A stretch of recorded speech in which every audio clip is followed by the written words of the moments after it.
Hello students, welcome back to the channel. तो जैसा कि सामने बोर्ड पे दिखाया जा रहा है क्वेश्चन, तो मतलब क्वेश्चन आंसर करने वाले हैं आज हम, ठीक है। और आपको पता ही है कि इससे पहले आपका जो मेटल नॉन मेटल का लेक्चर नंबर 3 है, उसके डिस्क्रिप्शन बॉक्स में आपको एक पीडीएफ दे चुका हूँ, ठीक है। तो आज की वीडियो में भी आपको डिस्क्रिप्शन बॉक्स में एक और वर्कशीट आपके मेटल नॉन मेटल की मिल जाएगी। कंप्लीट करेंगे metal non metal. NCERT question hopefully आपने सॉल्व कर लिए होंगे, ब्लू बॉक्स क्वेश्चन आपने होपफुली सॉल्व कर लिए होंगे, ठीक है। तो ये कुछ क्वेश्चंस हैं जो मैं आपको समझाने जा रहा हूँ। कि 5 क्वेश्चन समझाऊंगा आज मैं, और उसके साथ साथ जो है आपको डिस्क्रिप्शन बॉक्स के जो क्वेश्चन हैं वो सॉल्व करने होंगे, ठीक है।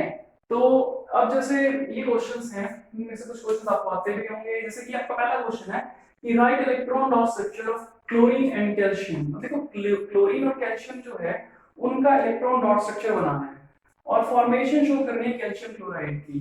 नोट कर ले सकते क्वेश्चन। अब देखो सब कैसे कवर करेंगे हम। कि जो कैल्शियम और क्लोरीन है, कैल्शियम का एटॉमिक नंबर कितना होता है 20, तो आउटर मोस्ट में इलेक्ट्रॉन्स होंगे 2, तो आउटर मोस्ट में इलेक्ट्रॉन 2 है, इसको इस तरह से शो कर दिया। क्लोरीन के लिए एटॉमिक नंबर होता है 17, आउटर मोस्ट में इलेक्ट्रॉन होंगे 2, 8, 7, 7 का मतलब है 2, 6, 7। तो ये दोनों के इलेक्ट्रॉन डॉट स्ट्रक्चर शो कर दिए हमने। क्लियर है सभी को? ओके। क्वेश्चन में था कि कैल्शियम क्लोराइड का स्ट्रक्चर भी बनाना। कैल्शियम क्लोराइड का स्ट्रक्चर क्या होगा, उससे पहले हमें कैल्शियम क्लोराइड का फार्मूला पता होना चाहिए। कैल्शियम की वैलेंसी होती है 2, कैल्शियम की 1, क्रॉस मल्टीप्लाई करेंगे तो फार्मूला बनेगा CaCl2। मतलब कि उसने क्या पूछा है हमसे, CaCl2 का स्ट्रक्चर पूछा है। अब स्ट्रक्चर बनाने से पहले हमें इलेक्ट्रॉन डॉट स्ट्रक्चर आना चाहिए, ठीक है ना। यानी कि इसमें क्वेश्चन में मैं सीरीज में ही दिया है। सीरीज में कैसे, पहले लेविस डॉट स्ट्रक्चर आता है हमें, उसके बाद हम बना सकते हैं लेविस स्ट्रक्चर पूरे मॉलिक्यूल का, ठीक है। पहले इंडिविजुअली एटम्स का उसने बनवा लिया हमसे, अब पूछ रहे हमें कंपाउंड का, ठीक है, या मॉलिक्यूल का। तो आप सबको पता है कि इन दोनों में से जो क्लोरीन है 2 बार लेना पड़ेगा मुझे, ठीक है। मैं इसको क्लोरीन को 2 बार यहाँ ले लेता हूँ, ठीक है। ये ले लिया क्लोरीन हमने, ठीक है। अब कैल्शियम क्लोराइड में से जो कैल्शियम है वो लेस नंबर में है, यानी कैल्शियम सिर्फ 1 है, क्लोरीन 2 है। तो कैल्शियम जो है उसको हम लिखेंगे कैसे, एज ए सेंट्रल एटम लिख लिया हमने, ठीक है।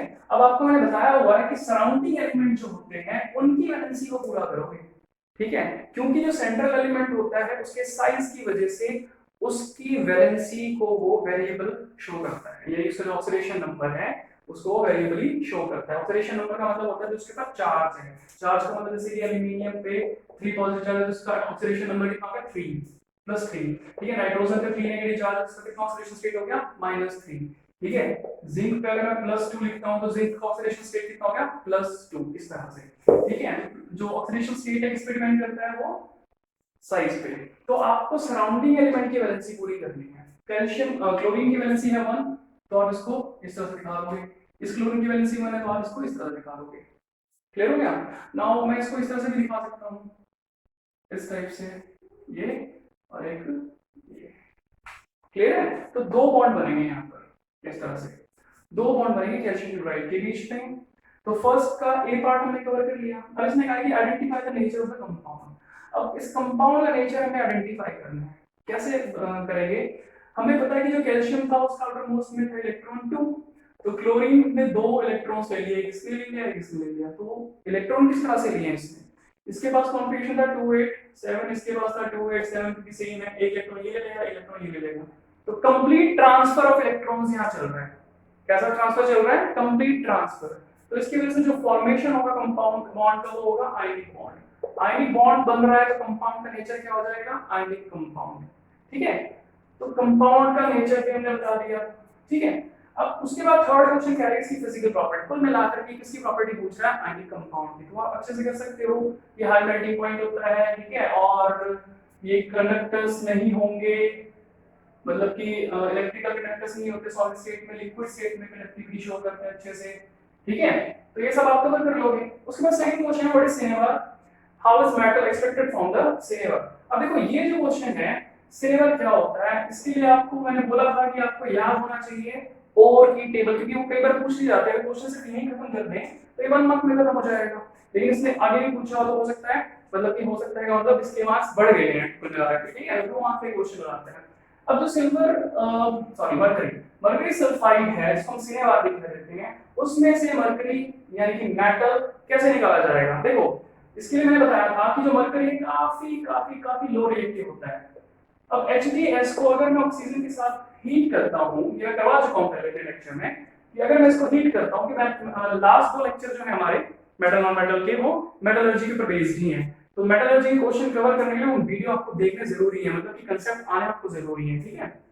तो जब हम इसको हीट करते हैं तो होता क्या है, मरकरी जो है मरकरी ऑक्साइड बनाएगा और सल्फर है सल्फर ऑक्साइड बना के बाहर, ठीक है। बैलेंसिंग आप कर ही लोगे इस तरह से, कवर हो गया ये। इसमें ऑक्सीजन बैलेंस नहीं रहेगा, बस ऑक्सीजन बैलेंस करने के लिए हो गया हमारे पास, ठीक है।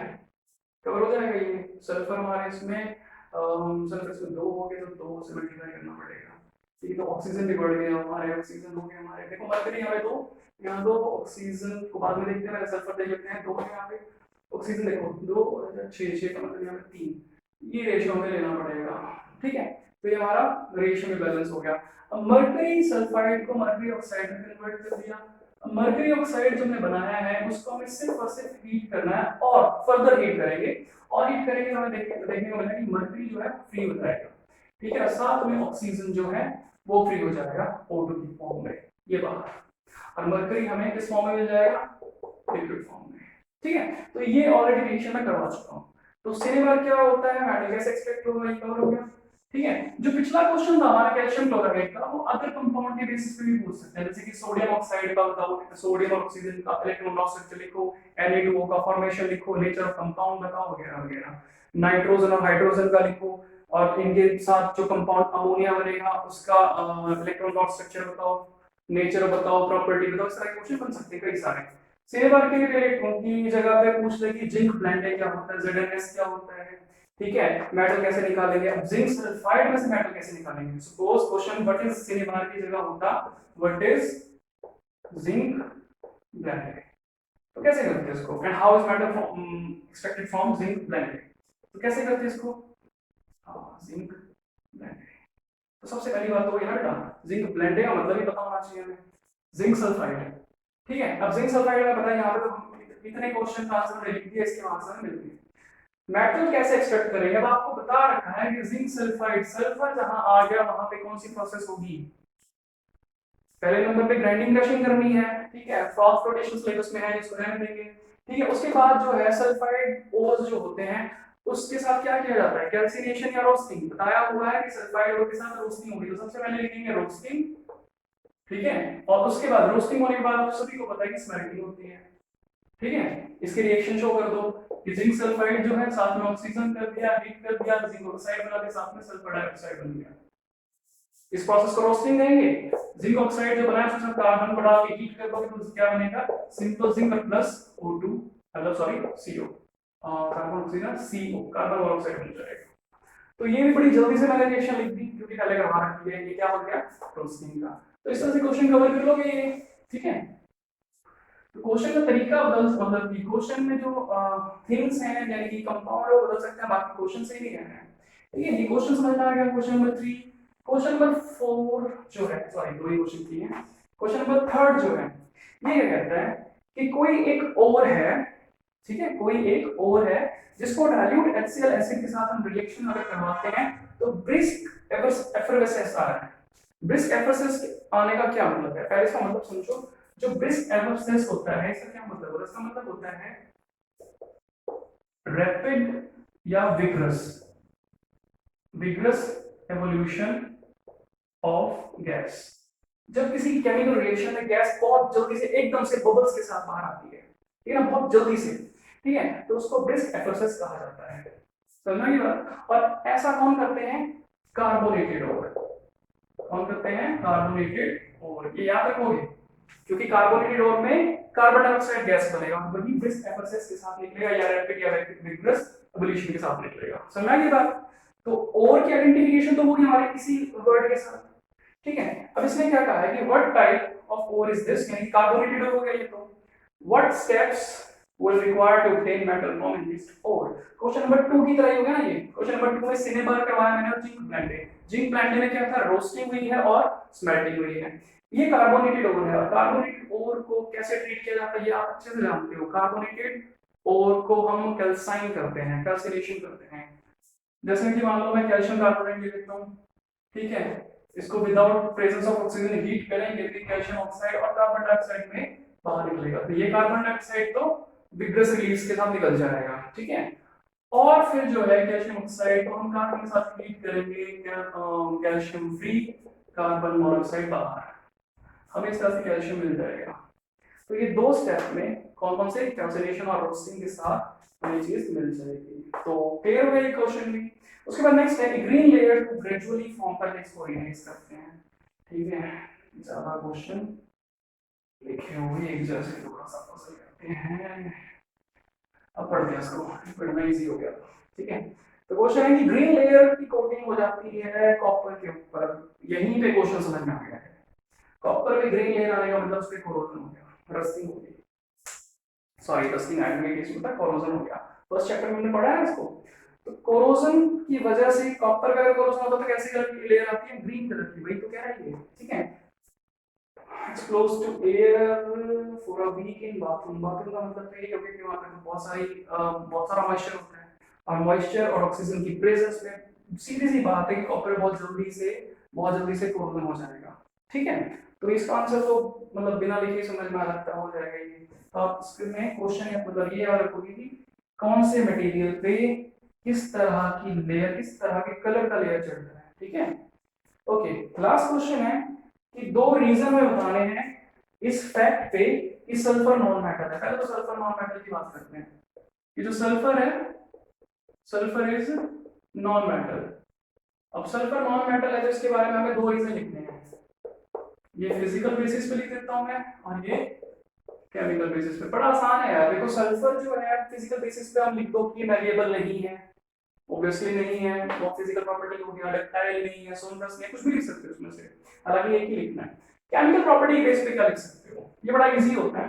केमिकल प्रॉपर्टी के बेस पे आप लिखोगे सल्फर और ऑक्सीजन को आप ट्रीट करते तो बनेगा sulphur dioxide, non metallic oxide बन गया। और उस नॉन मेटालिक ऑक्साइड को अगर आप वाटर के साथ ऐड करते तो आपको मिलेगा सल्फ्यूरस एसिड, H2SO3, ये एसिड होता है बाय नेचर, ठीक है। तो ये कवर हो गया आपका, ये फिजिकल बेसिस पे आंसर आ गया, ये केमिकल बेसिस पे डिफरेंस कर दिया आपने, ठीक है। मतलब इस फैक्ट को सपोर्ट कर दिया आपने फिजिकल प्रॉपर्टी के बेस पे और केमिकल प्रॉपर्टी के बेस पे। क्लियर सभी को। नाउ बी पार्ट जो आता है आपका वो है magnesium is a metal, magnesium is a metal. तो मैग्नीशियम जो मेटल है इसको कैसे सपोर्ट करने वाले हैं हम, देखो फिजिकल बेसिस पे कैसे कह सकते हैं कि जो मैग्नीशियम है, ठीक है, डक्टाइल है, ठीक है, मैलिएबल भी होता है, ठीक है, और जो है ये इलेक्ट्रोपॉजिटिव भी होता है केमिकल बेसिस पे। केमिकल बेसिस पे सल्फर को ऐसे नहीं कह सकते कि इलेक्ट्रोनेगेटिव होते हैं, नेगेटिव चार्ज होता है, इलेक्ट्रॉन गेन करते हैं, ठीक है, और ये इलेक्ट्रॉन लूज करते हैं केमिकल प्रॉपर्टी के बेस पे। ऑक्सीजन के साथ की बात करें तो जो आपका ये है केमिकल प्रॉपर्टी के मैग्नीशियम, मैग्नीशियम को अगर आप O2 के साथ रिएक्ट करवाओगे तो डेफिनेटली क्या बनेगा, MgO, ठीक है। मैग्नीशियम ऑक्साइड बन रहा है, और मैग्नीशियम ऑक्साइड को अगर आप वाटर में ऐड करते हो जैसे कि ऊपर वाले कंपाउंड के साथ किया, एसिडिक नॉन मेटालिक ऑक्साइड के साथ, तो आपको एक एसिडिक कंपाउंड मिलता है। यहाँ पे आपको क्या मिलने वाला है, मैग्नीशियम हाइड्रोक्साइड, जिसको सब अच्छे से जानते हो, बोलना ही पड़ेगा आपको, बेसिक है ना ये, ठीक है। तो ये बेसिक, ये एसिडिक। मैग्नीशियम मेटल है, कैसे पता चला, क्योंकि जो इसके ऑक्साइड होते हैं वो बेसिक होते हैं। सल्फर नॉन मेटल है क्योंकि इसके ऑक्साइड जो हैं वो वाटर में डालने के बाद एसिड प्रॉपर्टी देते हैं। सल्फर फिजिकल प्रॉपर्टी बेस पे नॉन मेटल कैसे है, क्योंकि डक्टाइल नहीं है। मैग्नीशियम मेटल कैसे है, फिजिकल प्रॉपर्टी बेस पे, क्योंकि डक्टाइल है, ठीक है। तो कवर हो जाएगा ये क्वेश्चन, ठीक है। तो इसके साथ जो है मैंने आपको करीब 5 क्वेश्चंस करवाए हैं यहाँ पे, ठीक है, और इनमें वेरिएशंस भी आपने देख ली कैसे वेरिएशन आ सकती है, ठीक है। एक वर्कशीट मैं आपको दे चुका हूँ, एक वर्कशीट आपको आज मिलने वाली है डिस्क्रिप्शन बॉक्स में। तो आपके पास काफी हद तक एक अच्छा क्वेश्चन बैंक प्रिपेयर हो गया है, अलॉन्ग विद एनसीईआरटी अलग है उसमें, ठीक है, और आपके ब्लू बॉक्स अलग हो जाते हैं, ठीक है, एग्जाम्पल अलग हो जाती है, ठीक है। तो बात समझ में आ गया सभी को। तो ये आपका जो चैप्टर है आज हमने कवर कर लिया अच्छे से विद द क्वेश्चंस, ठीक है। तो अच्छे से पढ़ो इन सभी को, ठीक है। कोई क्वेश्चन आता है आपका, कोई डाउट आता है तो कमेंट बॉक्स में लिखो, उसको हम आंसर करेंगे, ठीक है। Thank you.